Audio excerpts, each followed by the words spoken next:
All right, man, I want to see 5 in the picture all night. Dictate the game our way. We're willing to grind. But everything's got to be in control with purpose. And we're going north with everything. Win your races and battles. Let's go here, White. Okay, let's go. Here we go, boys. Let's go. Skip.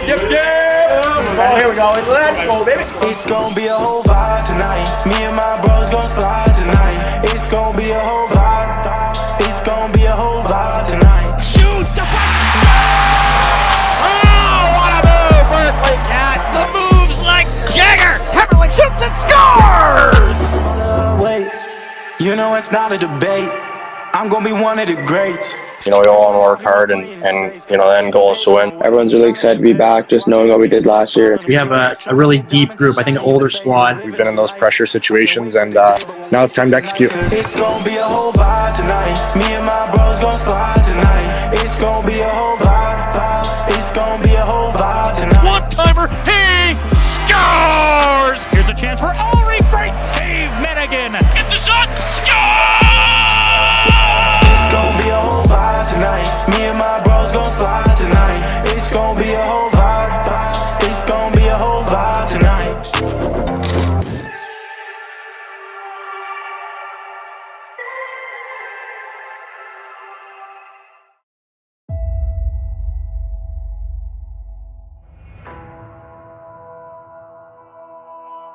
I think about all the players that have gone through the organization, but more importantly, I think about the people of Moose Jaw who, you know, have rallied around this team for 40 years, you know, and you know, from the crush can to the new facility now, and yeah, it says a lot about the city of Moose Jaw and how they've, you know, embraced the team and supported the team for, you know, for 40 years is pretty incredible. Woo! What a play! Great in point! Across the hurricane line, gets around the defenseman, he scores! Oh, Morgan Riley! Are you kidding me? Moose Jaw is, you know, it's a well-known junior franchise throughout Canada, and, you know, it's obviously been popular right from guys from, you know, Theo Fleury to Morgan Riley, and, you know, most recently Braden Point, and you could go on and on. Here's Fleury, looking for his first goal of the series. Scores! Comes up with it. Smith will give it away to another Smith who scores. Ryan Smith. Moose Jaw is a great city. We have great fans here. Playing the crush can. You know, the building was electric every night. You know, it's crazy. That's, you know, it's its 40th year, so, you know, hopefully wishing them a lot of success in the future. Genoa takes the pass, drives in front, shot stop, rebound, they score! there's the captain in the blue paint, Brett Howden. Any player that's been through here, and they all have fun stories about their time here in Moose Jaw, but one of the big ones is just that small town feel that it has here. And when you think Moose Jaw, you think junior hockey, you think the Warriors, and 40 years of it is something special.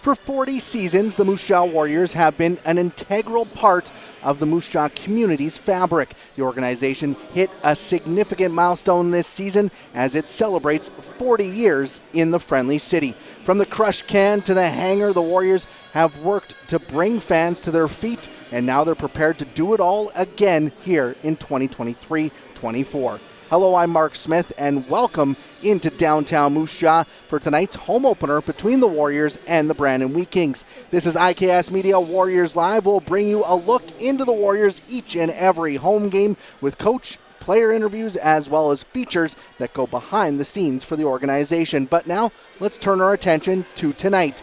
The Warriors started the week being ranked 5th in the Canadian Hockey League's top 10, but they dropped a 4-0 contest in Prince Albert on opening night last night. Moose Jaw remains shorthanded with 3 of their key players, Denton Matejchuk, Jagger Furcus, and Braden Yager, still away at NHL camps. Heading into tonight, the Warriors will look to rebound against the Wheat Kings, who also lost their opener 7-6 in overtime to the Regina Pats last night. For more on last night and looking ahead to tonight's matchup, let's head down to the Warriors locker room where I had a chance to speak with head coach Marc O'Leary. Speaking with Moose Jaw Warriors head coach Marc O'Leary ahead of tonight's second game of the regular season against the Brandon Wheat Kings. Let's talk about last night first. 4-0 loss in Prince Albert to kick off the season. A game where it was pretty tight through 40 minutes, and then just kind of first 5 minutes of that third period, a game got away from you guys a little bit. Yeah, there was a whole lot to be pleased with, to be honest. I thought our details and our structure without the puck was pretty good. We didn't give them a whole lot until that tough stretch in the third period, but I'm impressed with our, especially our younger guys picking it up pretty quick in terms of our, our D-zone structure and, things through the neutral zone and our forecheck gave us a chance. It seemed, you mentioned the young guys, it seemed like they took another step from the preseason to that first regular season game. Yeah, absolutely they did. They weren't, they weren't overwhelmed with the moment. I thought they generated some good looks, some good ozone time, and that's what you're looking for from those guys. Just create a little bit of momentum. I think that as you move up our lineup, that's where we're looking for a little bit more. Obviously we need to generate some offense, and I thought we had some pretty good looks, but just being a little bit more prepared inside and being ready when the opportunity is there. Defensively, it seemed like they were able to get some odd man rushes and some breaks that kind of hurt you guys as the game went on. Yeah, I think if there's one thing we can clean up, it's our tracking details. I thought as the game wore on, whether we started to press a little bit the other way, trying to take a little bit more chances, but there's some details there coming back into our zone that we can clean up just a little bit and hopefully create some offense going the other way. What's the key against Brandon tonight? They come off an OT loss against Regina last night. Well, I think the tracking that we just talked about is going to be real important. Brandon, fast transition, their D will be jumping, and those details that we talk about coming back into our zone are going to be real important. And again, I thought looking back to the preseason game against them, 5-on-5, we were the better team, and they took advantage of special teams, so that'll be big as well tonight. Well, good luck here tonight. Thank you.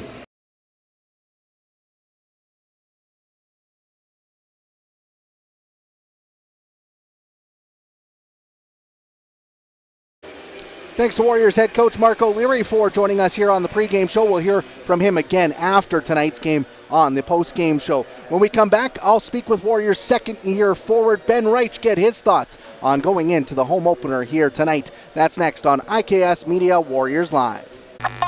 Does this look familiar? Your fans deserve an incredible arena experience. It's time for an upgrade. Stunning graphics. Revenue opportunities are just the beginning with our in-venue display systems and scoring technology. Let us help you find the best solution for your facility. EDG, always delivering the best fan experience. Is it time to take your event online? Bring it to IKS Live. We've got a fully customized virtual event platform with remote guest support for your next fundraiser, talk show, conference, performance, and more. IKS Live offers live streaming to Facebook Live and YouTube and pre-recorded capabilities, both in our studio with green screen available and on location with pre-production and post-production services. Visit us at ikslive.ca.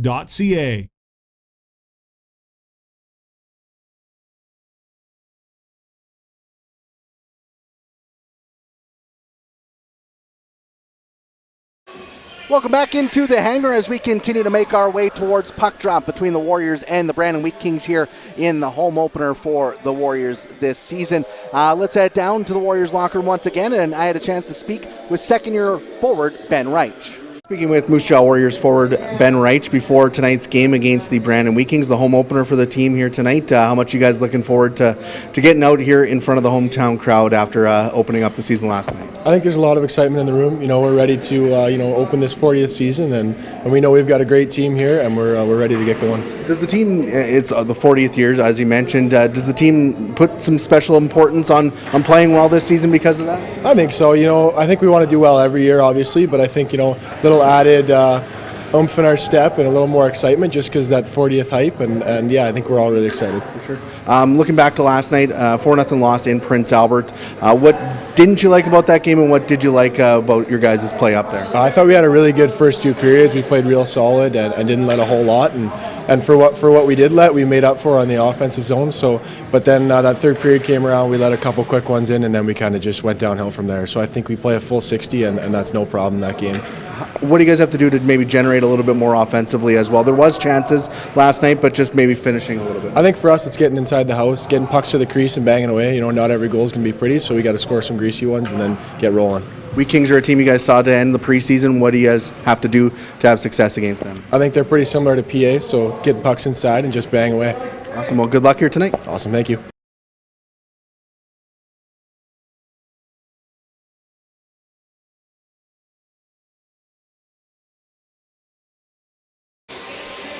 Welcome back into the hangar. Thanks to Ben Reich for joining us here on the pregame show. Let's take a look at the starting lineups for these two teams, and we'll start with your Moose Jaw Warriors, who will turn to 18-year-old netminder Jackson Unger in net. Jackson was pampered with 47 shots in last night's season opening loss in Prince Albert. He's got an 0-1 record with a 4 goals against average and a .915 save percentage. Last year he was 15-16 in 33 appearances with a 419 goals against average and an .867 save percentage. On the back end, these two guys will see a lot of ice time tonight. Lucas Brenton, the 20-year-old defenseman, paired with 18-year-old Cosmo Wilson, who's returning for his second season with the Warriors. Up front, two 20-year-olds on the front line. Atlee Calvert leading the way for the Warriors. He had 40 goals last season. A lot of chances last night in Prince Albert. I'd like to see him get one here tonight. Eric Alry also on the wing for Atlee Calvert. They're paired with rookie Ethan Hughes, who had 13 goals, 32 points last season in U18 AAA. Moving over to the Brandon Wheat Kings, they will have Ethan Eskett in net, the 17-year-old goaltender getting his first start of the season. On the back end, it'll be Andre Malinev. He had 2 assists in last night's game against Regina. He's paired with Luke Shipley, who had a goal in the loss to Regina last night. Up front, it'll be Jaden Weems, the 20-year-old who was acquired in a trade with Saskatoon earlier this week. He is playing here on the top line for Brandon tonight. He's paired with Nolan Flaman, who had 13 goals, 31 points last year, and Caleb Hadlin, who had a goal and in the loss last night, 3 goals, 7 points last season. He was the first-round pick in 2021 for the Wheat Kings. Both teams still missing some guys at NHL camps, but a lot of young guys getting their opportunities. It's going to be a fun game. Let's head down to ice level now, where the pregame ceremonies are getting underway. If you want to tune in to that, head over to WHL Live if you're on YouTube, Twitter, or Facebook. And if you are on those 3 social medias, we'll be back with the post-game show after this game. But let's head down to ice level now for the pregame festivities. Lose 3-2.